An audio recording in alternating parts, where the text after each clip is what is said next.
সম্মানীয় ইউটিউব ভাইরা আসসালামু আলাইকুম। আজকে আর একটা ভিডিও নিয়ে আসছি। ভিডিওটা দেখেন। ভিডিওটা হইছে এই যে স্ক্রিনে যে গাছটা দেখছেন, এই গাছটা দেখেন, গাছটার পাতা দেখেন। এই যে দেখেন গাছের পাতা, এই যে গাছ, এই গাছটা হলো আমগুরুজ গাছ। এই আমগুরুজ গাছের একটা ভিডিও আগে দিছি, ভিডিওটা ভালো হয় নাই, ভালোভাবে মানুষ বোঝে নাই, আর এজন্য আবারও এই ভিডিওটা দিলাম। এটা আমগুরুজ গাছ। এই আমগুরুজ গাছরে এটা হলো আম গাছে হয়, এই জন্য আমগুরুজ কয়। আম গাছে অন্য অন্য গাছে হয়, কিন্তু আম গাছে সবচেয়ে ভালো হয়। আম গাছের ডায় মানে খুব ভালো। এটার নাম হয়েছে আমগুরুজ গাছ। অনেকে বলে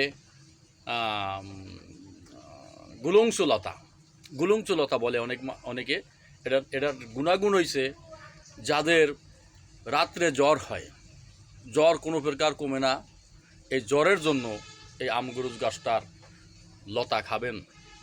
এইটা ছোট করে কিচি কিচি করে কাইঠা, এই যে দেখেন এখান থেকে কিচি কিচি কিচি কিচি করে কাইঠা ভিজাই থবেন, 4 আঙ্গুল 5 আঙ্গুল ভিজাই থবেন। সকালে খালি পেটে এই রস খাবেন। এই রস খাইলে আপনার রাতকে জ্বর ভালো হবে। এই রস খাইলে রুচি বাড়বে, যাদের মুখে রুচি নাই এই রুচি বাড়বে এই গাছ খাইলে। এই গাছ ভিজাইয়ে খাবেন, কুচি কুচি করে ভিজাই খাবেন, মুখের রুচি বাড়বে। যাদের মুখে রুচি নাই এই রুচি বাড়বে। আর এই গাছটায় প্রেশার যাদের আছে, হাই প্রেশার নিয়ন্ত্রণ থাকবে এই গাছটায়। এই গাছটা খাবেন। যাদের বদহজম পেটে একবেলা খাইলে আরেক বেলা খাইতে মন চায় না, এর জন্য এটা খাবেন। এটা খুব ভালো জিনিস। যাদের জ্বর কমে না, এই জ্বরের জন্য খাবেন। যাদের টাইফয়েড জ্বর কোনো প্রকার কমে না, এই টাইফয়েড জ্বর আলাদা এইটা খাবেন। টাইফয়েড জ্বরটা ইনশাল্লাহ ভালো হবে এই গাছটা খাইলে। এই গাছটা টাইফয়েড জ্বর পর্যন্ত ভালো রাখে, ভালো করে। এই টাইফয়েড জ্বর ভালো করে এই গাছটায়। এই গাছটা খাবেন। এই এত কষ্ট করে ভিডিও দিচ্ছি, যে আগের ভিডিওটা একটু হয়েছে, এর জন্য ভিডিও আবার দিতে বাধ্য হইলাম। এটা ইউটিউবে দেখবেন, যারা দেখবেন ভালোভাবে দেখবেন, তারা ইউটিউবে দেখবেন। এটা জ্বর কমে। এটা চিরকৃমি যাদের আছে, এই চিরকৃমির জন্য খাবেন, ভিজাইয়ে খাবেন সকালবেলা পানি। চিরকৃমির নিয়ন্ত্রণে থাকবে।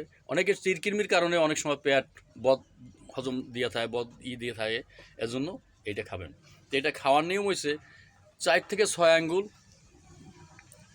ছাল কুচাইয়া ভিজাই থবেন, রাত্রে ভিজাই থবেন, সকালবেলা খালি পেটে এইটা খাবেন। খাইলে পরে জ্বরটা কমবে, টাইফয়েড জ্বর কমবে, মুখে রুচি বাড়বে।